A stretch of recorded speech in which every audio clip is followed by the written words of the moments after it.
লাভ পেয়ে আজকাল ধারাবাহিকে মৌমিতাকে দেখা যাচ্ছে না, প্রায় 1 মাস পেরিয়ে গেছে।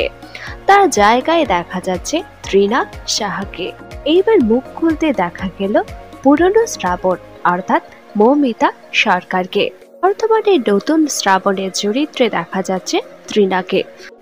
এইবার ধারাবাহিক ছেড়ে দেওয়া এবং তৃণাকে নিয়ে প্রথম মুখ খুলতে দেখা গেল মৌমিতাকে।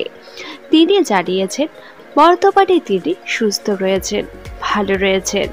শারীরিক এবং মানসিক অসুস্থতার জন্য লাভ পেয়ে আজকাল ধারাবাহিক ছাড়তে বাধ্য হয়েছিলেন তিনি।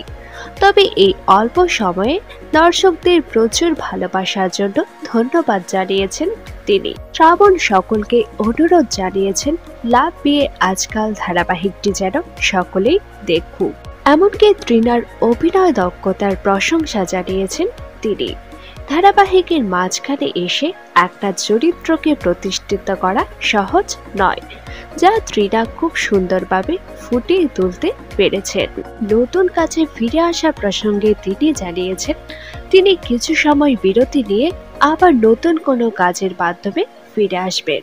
তবে মৌমিতা যদি আবার লাভ পেয়ে আজকাল ধারাবাহিককে কামব্যাক করে, আপনারা কারা কারা খুশি হবেন তা নিচে অবশ্যই কমেন্ট করে জানান।